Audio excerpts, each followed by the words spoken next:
Hello and welcome to Dialogue. I'm Yang Rui in Beijing. In the northern part of Myanmar, which shares its border with China, military conflicts between some ethnic armed groups and the national troops again broke out on Sunday.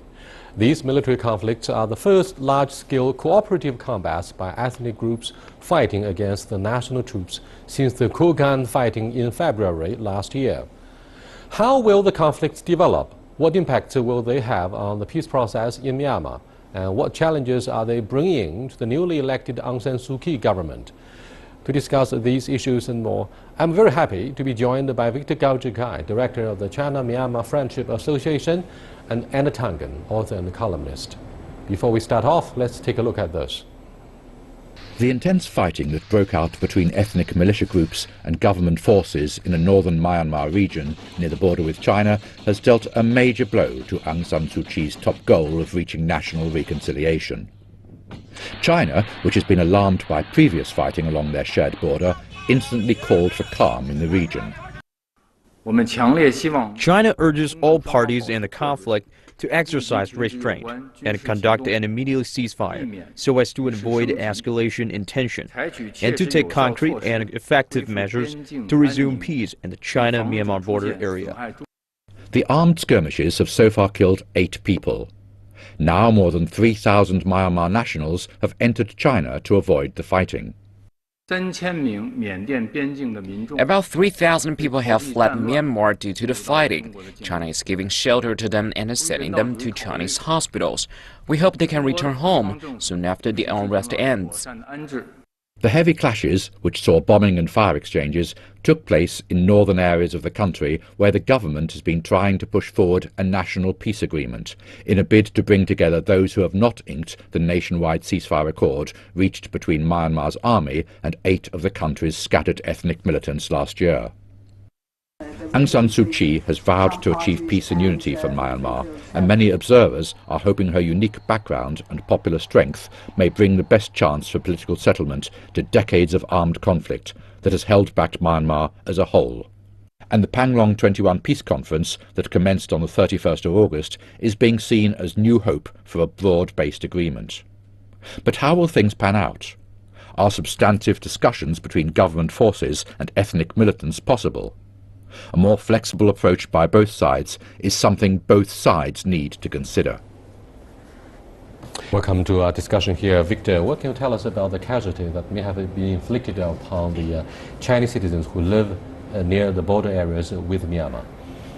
So far, there has still no confirmed casualties on the Chinese side, even though there have been reports about shells falling into the Chinese side of the border, and also people who live in Myanmar fleeing across the border into the Chinese territory. Therefore, I think from the Chinese perspective, this is very alarming and the situation is fluid and disturbing. We do not want to see another repetition of the armed conflict along the border last year, where we had thousands of people from Myanmar flee into the Chinese side, creating so much disturbance on the Chinese side of the border. Stray bullets did create some instability along the border with China. So, Anna, what do you think of the immediate response from the Chinese government towards the latest escalation of tensions in the border area inside Myanmar? I think the Chinese government is Myanmar has been a long, close ally for quite some period of time, and they were hoping that there would be a reset with the new prime minister, I'm sorry, new first counselor, Aung San Suu Kyi. But it doesn't look very promising. The fact that this is coming on the heels of the issue with the Rohingya, where the government, troops, are moving very heavily in that direction, shows that there's, I think, a bit of calculation on the side of the rebels who are pushing things along on this northern border. Does it come as a surprise, Victor and Anna, that the fragile ceasefire agreement has been broken up since the second Panglong Peace Conference took place? That's the first of its kind since 1947. The first one was actually brokered by the late father of Aung San Suu Kyi, a founding father of modern Myanmar.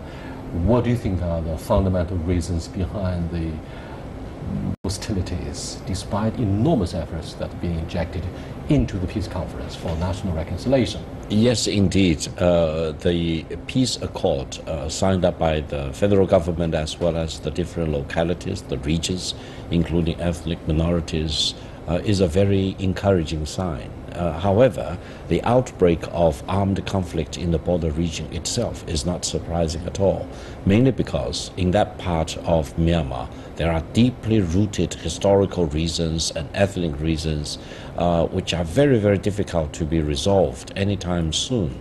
And any estimate that tension will be eliminated and peace will prevail is probably very much childish in its nature. Victor, but don't you think NLD, the newly elected, the biggest ruling party in Myanmar, brings about a silver lining for national reconciliation, and Aung San Suu Kyi, a figure of a reconciliation, may have been looked to as a torch for navigating a brighter course of national reconciliation.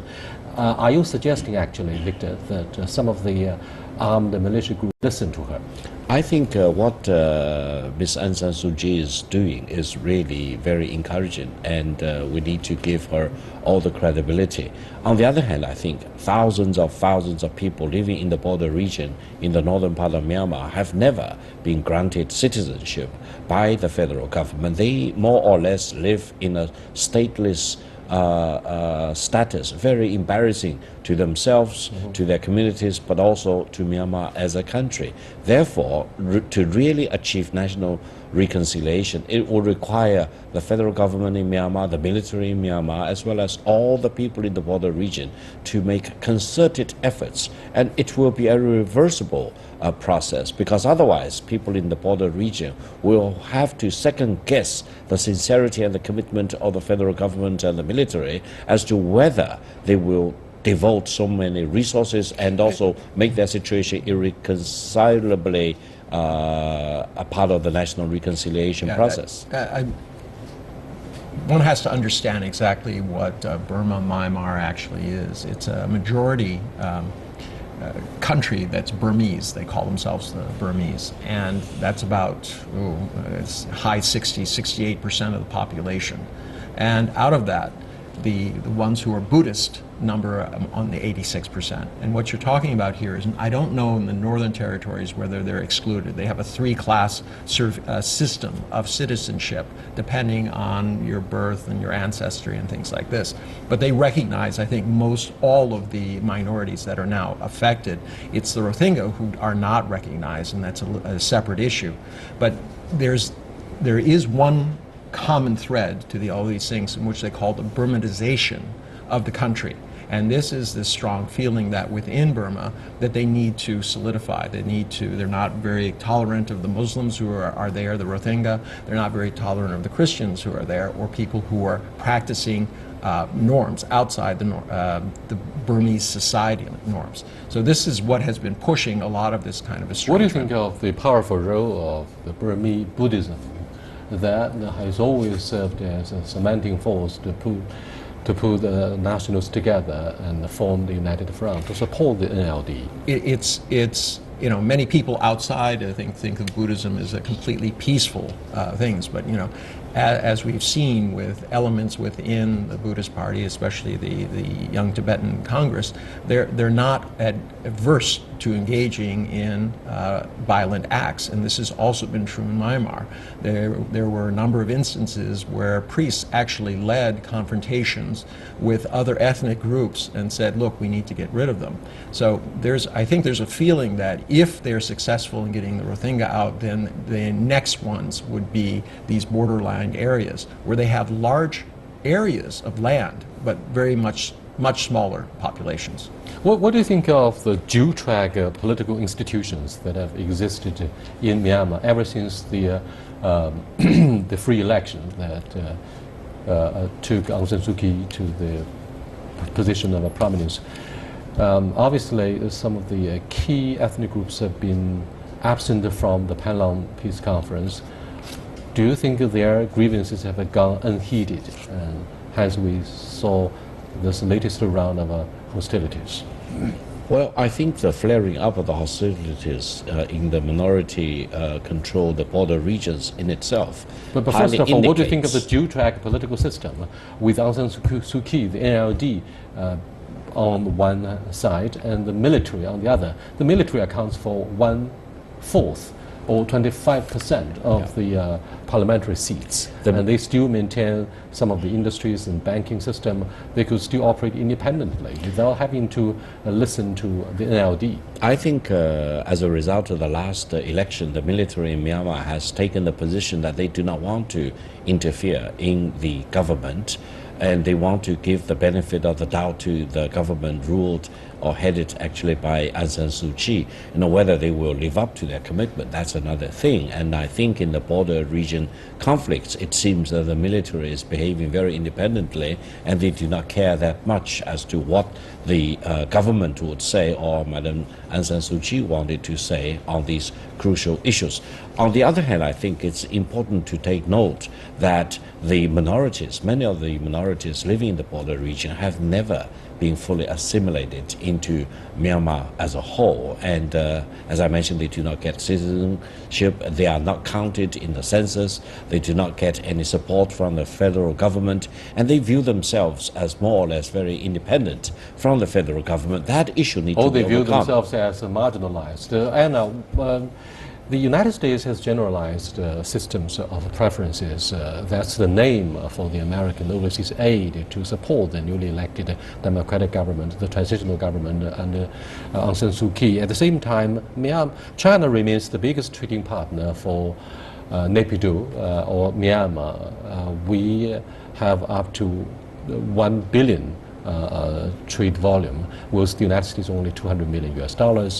So you've been put to shame. But what do you think of the pivotal role that the Chinese government may play in cementing different political forces, such as the latest proactive diplomacy that we engineered by sending a delegation to attend the 2+2 meeting in Naypyidaw that will involve the Chinese counterparts there, I mean the Myanmar counterparts, the Vice Foreign Minister and the Vice Minister of Defense, so that we can work together to seek a solution to the current hostilities. Okay, let's go back to basics here, and the first one is that this is a country of 50 million people, which is very poor, poorest in the world.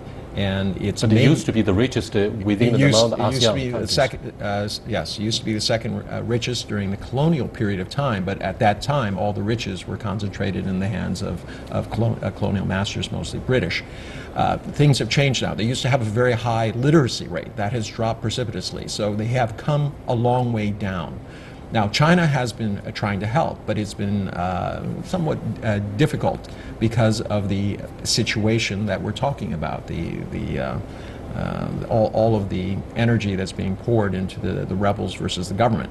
Now, China has a tremendous amount of investment in Myanmar, more than $1 billion in trade. There's tens of billions of dollars have been poured into dams, roads, schools, transportation. This is a country that has a very, very anemic infrastructure, and they've been pushing this all the way along. It's also a very important part of the Belt and Road Initiative, because through there, China can bring rice in, and it's also an exit into the Sea of Bengal there, which is very important in terms of, because Chinese vessels are able to use the ports in Myanmar and things like that. So there's been a long history of cooperation. The question is, how does this settle? Everyone was expecting the new counselor, Aung San Suu Kyi, the Nobel Prize winner, to come forward and do this. Obviously, something has been missed. Otherwise, there's been no reason why after 1 year, after a bloody confrontation, when it was agreed we should sit down at the table, that it has fallen apart. And there's questions. Now, from their side, they're saying, that some of these groups are soliciting aid in China itself, and they're wondering if China is turning a blind eye to that, and what does that mean. But the whole relationship with Myanmar was formed very early on. They were the first non-communist country to recognize China, and therefore fall into the old friend category. They've also been they buy most of their arms from China. They're a group whose predisposed for China, but with this new administration, it doesn't look very hopeful. Victor, the NLD has won a commanding majority in the parliament following the free and open election, but it's reported that the power of NLD or Aung San Suu Kyi actually comes from power partnership instead of principles. And do you think this has caused grievances among the electorate that supported her and her leadership? Well, I think we need to give due consideration to the real specifics in politics in Myanmar. The military has been very deeply entrenched as part of the institution of the government, even though the military recommended candidates are not in the majority in the parliament or in the government. They still hold the ground very firmly, and I don't think civilian government in Myanmar will be able to really reckon with the military in quite some years to come. And the situation is not unique to Myanmar. In Thailand, for example, or even Indonesia, these other ASEAN member states, you have similar situation with a very strong military deeply entrenched in the government and the society. And I hope Aung San Suu Kyi and her colleagues in the government will really learn how to deal with the military so that there will be no conflict and there will be greater and greater reconciliation between the government and the military and between the central government and all the minorities throughout the country. I'm going to take a slightly different tact on that. I mean, what we're dealing with here is another democracy that might be in a failing mode. It does not always trade that the ballot box is going to create peace and prosperity. It just doesn't. You're forced to make a lot of commitments and promises that perhaps are not realistic given the situation. She entered into a careful arrangement with the military in order to get power. She's shown that she's dedicated, that she's wedded to this particular idea, despite calls, for instance, from international sources for investigations into human rights abuses. She has not moved a muscle. In fact, I keep getting back to this sort of thing, as she said, they are basically Bangladeshi people who have no right to be here. So there are deep discords within the country. I don't know that democracy is always good at solving those. Thank you very much. You are watching Dialogue, and we're discussing impact of the latest armed conflicts between the Myanmar national troops and armed ethnic groups in northern Myanmar. When we come back, we'll take a closer look at the role of the military in the transitional period that may hopefully lead to 100% peace in this country, Myanmar. We'll be back in a short while. Please stay with us. Welcome back. Let me go back to one of the points you presented in the first part of our discussion here. Anna, you said we might take a second look at the democracy and the integrity of this political system, which may hopefully bring about peace and national reconciliation. But the armed conflict in northern Myanmar may prove that we could be wrong who pin our hopes on democracy itself. For example, the divergences of the NLD government, the Myanmar forces and armed ethnic conflict, armed groups can only be addressed through peace talks in a manner of a mutual understanding, while it is impractical for the ethnic armed groups to try to control the power and resources in their regions. It is very hard for the Myanmar troops to persuade the rebels simply by cracking down on them. And when you say democracy may not be the best solution, what do you think of going back, for example, to the Egyptian model? Where General Sisi resumed the leadership following a coup that ousted Muslim Brotherhood following the revolution in the streets in Cairo, which is part of the Arab Spring that broke out 4 years ago. Well, quite any kind of military solution, as a junta as things, is covering the pot. You can prevent it from boiling over, but it doesn't mean that the internal tensions are there. My point was that everyone puts hopes that somehow democracy, which is based on majority rule, will solve all of these issues. But the fact is, once the majority is in power, they can be sometimes very, very intolerant of the minorities, especially if they see them as different. So in this particular case, I don't know that she will be able to solve this while maintaining her base, her populist base within the Burmese people. And this is the great difficulty. These groups will continue to be marginalized as long as the political system favors, quote, majority rule. And as we said, 86% of the population, is Buddhist. and 68% identifies as Burmese. Politics during the transitional period of Myanmar may be an issue of alignment and realignment. Now, months have passed, but national reconciliation remains a remote luxury for Madam Aung San Suu Kyi, the de facto leader of this country. So is it possible for NLD to realign itself with some of the militia groups to have a showdown with the military, for the generals to take NLD very seriously? Because otherwise Aung San Suu Kyi may not assume as much leadership as possible. So far, her strength only comes from partnership, not from principles on human rights or the integrity of democracy itself. Well, and the United States may feel disappointed. For example, President-elect Donald Trump may take America first and may weaken and reduce its overseas aid to the Suu Kyi administration. Well, first of all, the ruling party now, the NLD itself, does not have any pre-existing government experience at all. So they moved into government positions, and they basically need to learn from scratch as to how to govern the country. And the situation on the ground is very complicated. Secondly, the military has never receded too far away into the background. They are still there. They are on the waiting list. They want to see how the civilian government would perform. And then you have all the other international involvements by the United States, by Japan, etc. So the whole situation is very complicated. Very complicated indeed. And what do you think of his suggestion that the evolution of NLD itself remains to be tested, because most of the government officials that have been appointed by NLD are relatively young, inexperienced politically, and therefore we see the poor governance? Well, I'd agree. I mean, you cannot expect a group of people who have no experience of government to start up and doing that. I don't see a bright future for this particular country at this point. As you said, there's a lot of fingers in the pot. They have been trying to balance their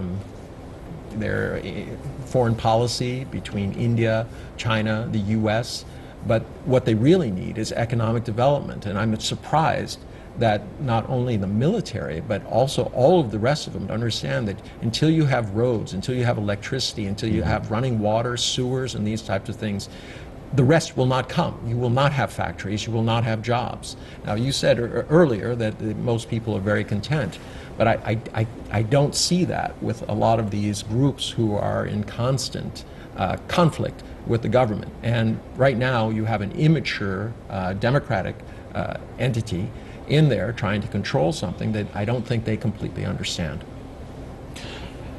What do you think of the strongman politics, which might be more useful and resourceful for a young democracy like Myanmar? In our neighboring country of Thailand, we saw the new constitutional monarchy following the passing away of late King Bhumibol. In Chile, where President Xi Jinping is there for an official visit after attending the APEC leaders meeting, you saw you see the civilian leadership following years and years of strongman politics by General Pinochet, which led to the ouster, killing, assassination, arrest of thousands of left-wing activists.